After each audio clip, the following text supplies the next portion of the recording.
V Sarajevu, glavnem mestu Bosne in Hercegovine, je športno združenje gluhih Mladost Sarajevo 10. novembra praznovalo 60. obletnico delovanja. Organizirali so tudi turnir gluhih v odbojki mešano, ki je potekal v športni dvorani Dobrinja v Sarajevu, na katerega so se prijavile 4 ekipe, tudi ena iz Slovenije, in sicer iz športnega društva gluhih Herkul s Ptuja. Za to ekipo so igrali Nina Orešnik, Jelena Bolšedonova, Valerija Škof, Daša Peperko, Marko Šmit, Juri Šmit in Tomi Strel.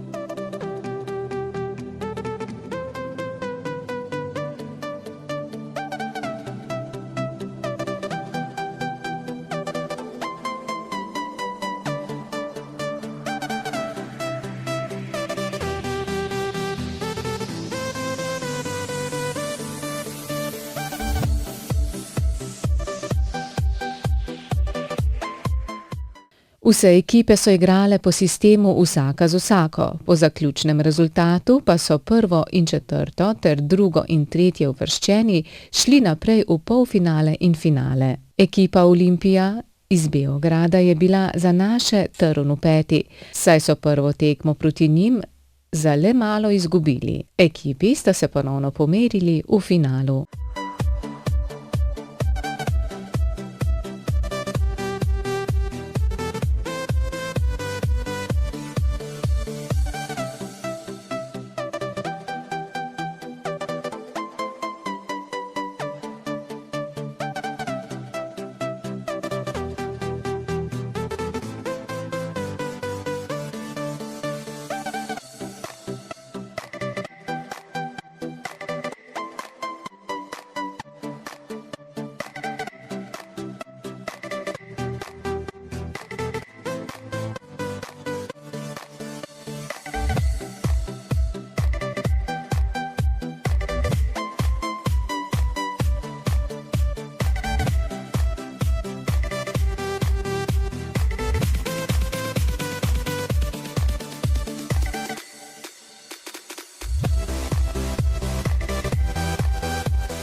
Ekipa iz Beograda je v enem letu zelo napredovala v igri, saj trenirajo 3-krat tedensko po 2 uri in imajo slišečega trenerja.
Na podelitvi so za najboljšega igralca odbojke pri moških izbrali Tomija Strela iz ŠDG Herkul, ki je ta laskavi naziv dobil prvič v svoji športni karieri.